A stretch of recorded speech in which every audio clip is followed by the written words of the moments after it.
We'll meet Chenoa Murphy, a violinist, educator, and mother whose passion lies in how to approach race relations and white supremacy within classical music. It's a juicy one. Let's meet Chenoa Murphy right now on Unmute the Voices.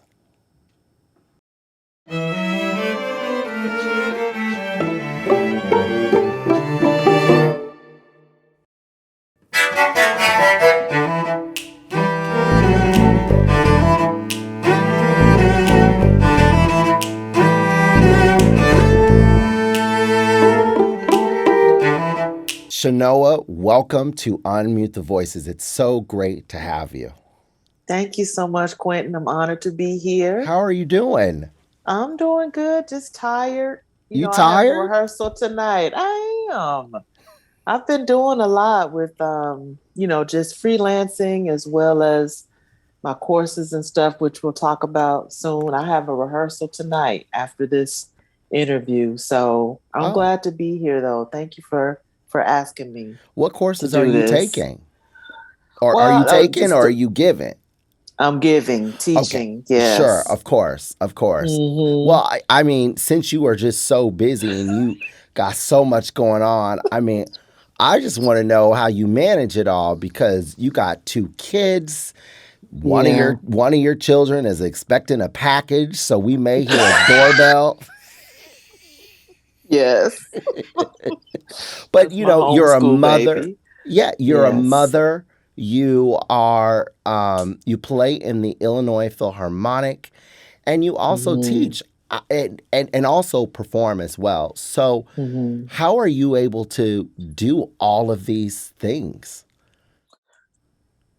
I just try to take it one day at a time. Just take it one day at a time and take care of myself in the process, which is becoming more and more important. Also learning how to prioritize what's important in terms of household duties. If I don't feel like cooking, that cooking lately has been that duty that is falling by the wayside. So if I have to order takeout or have my daughter cook or have my daughter help me or my son, I'm learning to ask for help. I'm still a work in progress in that regard, but asking for help is important. I agree. And that's something that I have struggled with too, is asking for help. What is your kind of go-to, or what do you do in order to ask for help from other people? That's a good question. Like I said, that's still a work in progress, but my daughter, she's been very helpful in just saying, Mom, if you need help with cooking or anything, just let me know. So I'm learning to take her upon, her offer and whatnot. I don't have it down packed, but I'm getting there because I don't know. Sometimes it's just easier to do it yourself. But then I'm learning, that life just isn't meant to be done alone. So I'm learning, Quinton. Well, I can tell you one thing, you at least got your daughter cooking. Yes. And she's a good she cook? loves to bake. Yeah, she loves to bake more than anything, but every now and then I'll have her doing something simple in regards to preparing a meal. So, yeah. Well, I want to just kind of flip a little bit because we talked very briefly about you as a teacher. You teach an online class called Black Classical Musicians and Composers, where people can learn about the amazing contributions that Black people have made to classical music. I'm curious, what made you want to start something like this? 2 people, George Floyd and Breonna Taylor. This was in 2020. Protests surrounding their shooting deaths were springing up, not just all over this country, but around the world, specifically in places that I wasn't expecting to even care about what was going on here in the United States, like the Middle East, Scotland in particular, were having protests surrounding George Floyd's death in particular. And then I just I remember thinking to myself, well, what can I do differently this time? You know, in the past, unfortunately, when this type of thing has happened before, I would just get angry, get depressed, feel very helpless or hopeless, just really not knowing what to do to help. But this time around, I said, I'm going to do something different. I remembered that I taught on Black composers and musicians before fall of 2019 to a small group of homeschooling children. My two children in particular were a part of that. And I said, well, let me just do more research and brush the dust off this class, so to speak, and revamped it. And I was a part of several Suzuki string teacher Facebook groups and thought to pitch the idea or market the courses, spread the word in those groups. And it took off. My very first class, I had almost 60 adults and about 25 families for children ages 9 to 14. And it has spread from there to people as far as Singapore and Kenya and Uganda, Wales and Scotland, Germany. And so there's a hunger for it. And of course, it's died down some, but it's been consistent. And I'm grateful for that. And those two people, Breonna Taylor and George Floyd, is what got me started in this. You know, I appreciate you saying that. I have a follow-up question to that. If you met, let's say you went to the afterlife. Okay. Whatever that is, whatever you define as the afterlife, and you met Breonna Taylor and George Floyd, what would you say to them in regards to what their legacy has been on classical music? And I'm asking you this question because neither one of them were classical musicians. I don't know if they listen to classical music. Do you know if they listen to classical music? Probably not. No, not at all. Exactly. So if you were to meet them as angels, what would you say to them about what their legacy has been, not just on the world, but very particular on classical music? Wow. I would probably ask them, are they aware that this is part of their legacy? And then perhaps, I know angels are supernatural beings and whatnot, but I would probably ask them, are you aware that this is part of your legacy? And probably will start to educate them. Well, this is who people have been able to learn about because of your death, Florence Price and Harry T. Burleigh and Margaret Bonds. I would probably just let them know that, unfortunately, even though their deaths were quite unfortunate, I would be so proud to let them know that classical music was a part of their legacy. Wow, that's beautiful. Thank you. What's your favorite story to tell among the Black composers? Do you have a favorite one? There's quite a few to choose from, but I always tell, people who have attended my classes, I always say Joseph, is it Bologna or Bologna? Bologna. Bologna. He's my favorite. He is my favorite to talk about. I get so lit up and inspired each and every time I talk about his story. First of all, I think he is an excellent case study of race and socioeconomic status and what that can do for a person who happens to be of African descent. I think it's an awesome case study of father-son relationships, because his father, made it known that this was his son. He didn't abandon him like other plantation owners did. And so there's so much to discuss about his life.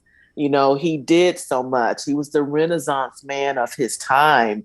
And I would just love to ask him what it was like to just be him, just to have his life and so many different aspects of history, 3 historical events, the American Revolution, the French Revolution, and very possibly the Haitian Revolution. And these are things that we study in school or, at least on the college level.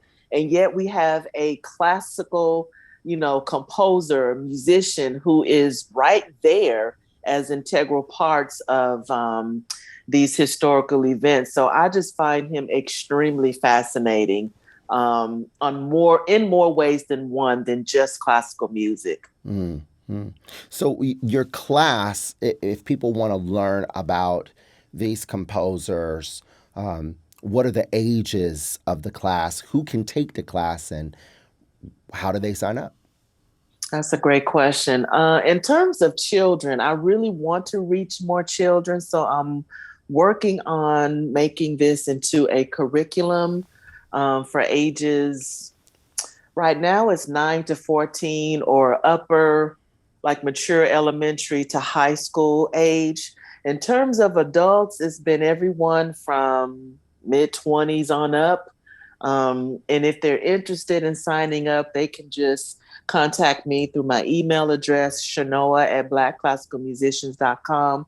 And Chenoa is spelled Chenoa. And I do have a website, but I have to admit it's not as updated as I'd like. So the best way to contact me for this information is through my email, Chenoa@blackclassicalmusicians.com. Why is it important for organizations and for individuals to know about Black composers and musicians?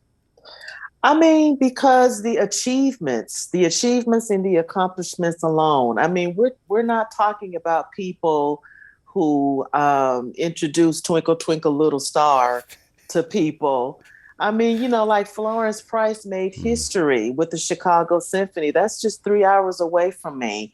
And then, of course, George Bridgetower being heavily influenced in the compositions of Beethoven. And as I mentioned, Joseph Bologna and his relationship with Mozart. I mean, if anyone, whether you're in classical music or not, you know about Beethoven and Mozart. And so why not learn about the people who were right there while they were alive? And like I said, on top of that, very influential in the music that we appreciate now of Beethoven and Mozart. So I think it's a disservice to not know that information. And if I were to write a book, I probably would entitle it, A Very Real History, because this isn't small stuff, that took place, and people should know about these people, just plain and simple. And they were actual people. I think sometimes we believe that these composers were like Greek gods. Like Mozart was not Zeus, nor was the Chevalier de Saint George. They exactly. They had lives. They paid their bills on time. Sometimes them bills was late. Exactly. Or they didn't make the money that they wanted to make, or their music didn't reach the audiences that they hoped to reach. And on top of that, they likely to have anti-Black beliefs and live their lives in that. We have to be honest about that part too. Hello. These were Black people, who lived. This was a time of the one drop rule. And so it's very likely that Beethoven, Mozart, all of these greats that we have come to love had anti-Black beliefs. Girl, are we going there? Absolutely. Okay, Because so this is a big reason why we don't know who these people are or are just now gaining traction, as to their accomplishments in classical music is because of anti-Black beliefs. And yes, Beethoven, Mozart, I mean, Tchaikovsky, hello. let's just name it. Do we need to go ahead and name them all? But yeah, we Schubert, celebrating them. right? I mean, really. So basically, the whole classical canon. Bach, Handel, all of them. Well, we already know about Handel, right? And that whole Right. African slave trade. That's Right. just the one that was recorded. Right. Exactly. So then do you feel Exactly. like there just needs to be this huge uproar of people in classical music saying, you know what, we are not playing this music of all of these racist people. We need to do away with it and just start over with people who are writing music, who are composing classical music that is accessible for all people, and we just need to dump everybody. Well, even if we decide not to do that, we at least need to be truthful about it. We at least need to act like there were more people who contributed, and like I said, who were integral parts of classical music than there are. I admit, yes, the roots came from different countries in Europe, but that does not mean that nobody else, and that was it. And that's the whole thing about racism and white supremacy. Nobody is saying that white people haven't done their accomplishments, that they haven't had their inventions and their creations and all that, but they just weren't the only ones. Yeah. That is so interesting that you mentioned that because Titus Underwood was a guest on this show, and we talked a little bit about this, of how, like, for instance, the French, and just how focused they were on their music. You better not put anything English, German, Italian next to any piece that they write or perform, right? And so I think sometimes we forget that these composers who lived, they had major beef with each other. Not only did they have beef, but they also, their countries were at odds with each other. And I think that we forget about that. It's almost like the equivalent of like East Coast, West Coast rap. Remember that back in the 80s when they were beefing? It's kind of like the same thing, except in classical music, where the French were like, well, we do this better. But see, the thing is that the United States loves to pride themselves on being different. We pride ourselves on one nation under God, indivisible, with liberty and justice for all. All men are created equal. At one point deemed ourselves as the melting pot. So at one point it was this pride and joy for America to be diverse and, like I said, justice for everyone and all men are created equal. And so I don't know about you, but I expect and still waiting on this country to live up to that. So that's why, in my opinion, we should hold, the United States to a higher standard. We aren't France. We aren't Spain. We aren't, all of these other countries. And so for that reason alone, if we're going to keep it to classical music, let's invite everyone, or let's give tribute to everyone who was a part of this great music. So that's how I feel about that. I agree with that. I'm curious though, for those people, whether they are avid classical music listeners or they are performers or composers, Black or even not Black, who say, but wait a minute, I'm not racist, but why do I have to admit that Handel or that any of these other composers might have been anti-Black? Like, why does that matter? They're dead. They're gone now. Why does that matter that that we need to denounce white supremacy and that we need to denounce anti-blackness within the classical music canon? Well, because and this is where I go into how I approach diversity. The name of my workshop is Diversity from the Inside Out, because we have to realize and be truthful and honest that the actions of these people do affect us to this day.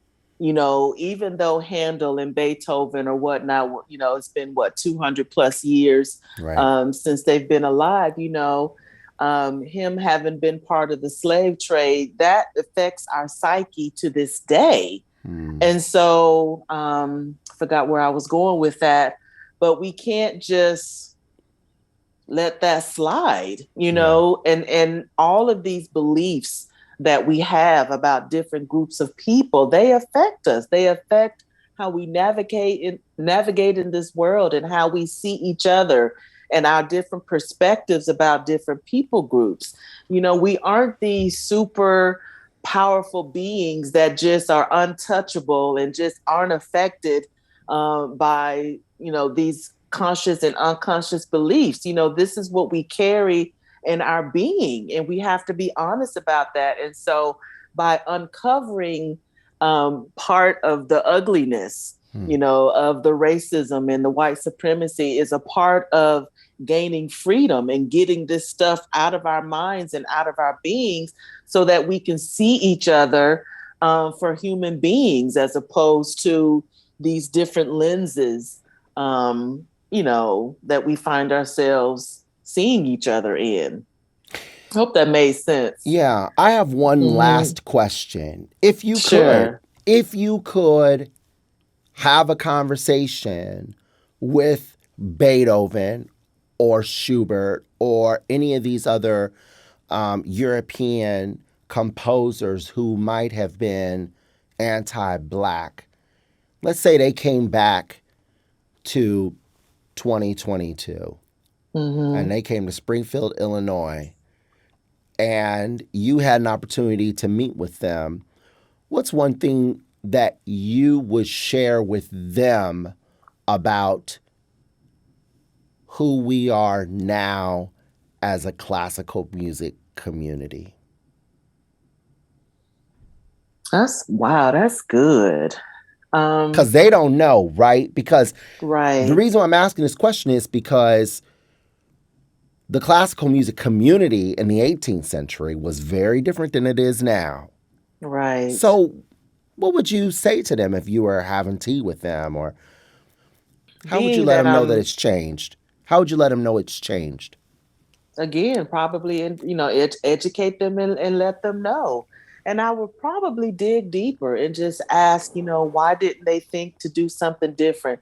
I know that tends to be one of the, I guess, tone deaf responses is, well, that's just how things were. And we can't really fault them for being brought up in the time period that they were in. But I am of the belief that if there was one person who, thought to have the courage or the bravery to do something and think differently or actually do something about it, then that means other people had the same opportunity. And so I would probably just get in their face about that. This is something that you could have done. Beethoven could have just not fallen out with Bridge Tower and kept the dedication the way it was and perhaps partnered with him even more, to make sure that his music and legacy, didn't die out. I probably would just come from that angle and ask them, why were they not, I guess, more courageous in that way? What kept them from speaking out? What kept them from being different in that regard? Well, I could tell you one thing, that both of them would be shocked if you met Schubert or Beethoven. They'd be shocked at the fact that you're not a slave. Right. Exactly. Right. right? That you You are actually so have a job. No, I'm really right. serious here, right? I mean, you're a Black woman who plays the violin. Women during that time were playing the violin. They played the Right. piano because that's what women did. So there's so many layers to that, right? Of Yes. just Yes. like sitting them down and educating them and helping them become more culturally relevant and culturally literate.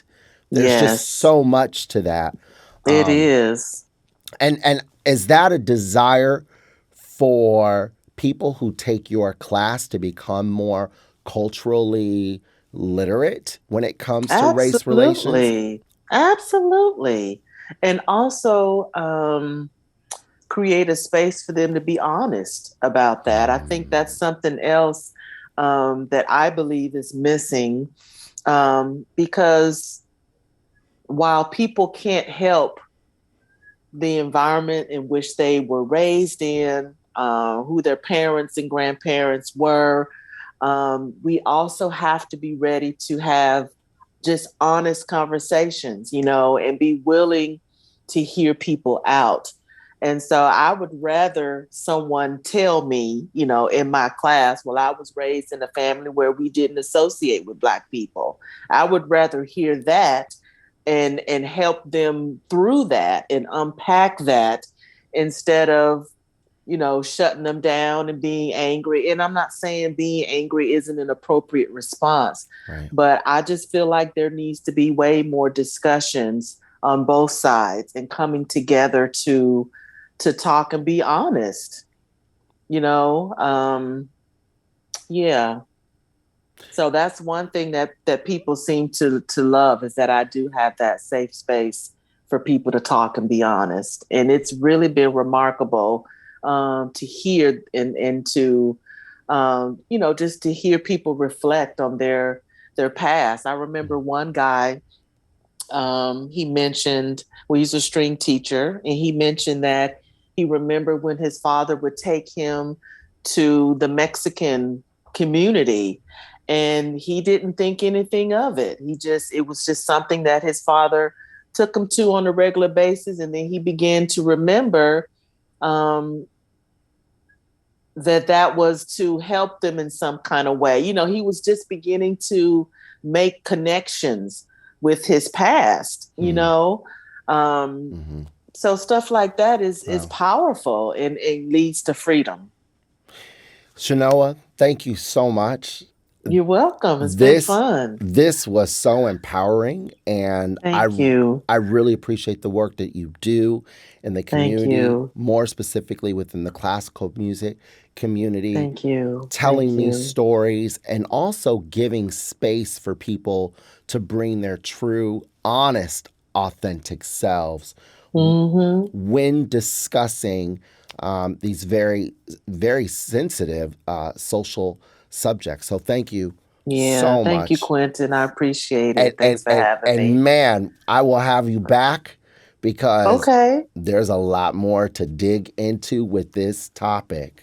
Absolutely. Absolutely. I'm just grateful to be alive during a time where where the conversations is happening. Absolutely. So thank you. Thank you. And thank You're welcome. Thank you to to you for watching this episode of Unmute the Voices. I'm Dr. Quinton Morris, your host. And make sure that you follow us on social media. You can find us on Instagram or Facebook, and also click the link to subscribe to hear more stories of these amazing artists that we feature here on Unmute the Voices. Until next time, have a great day.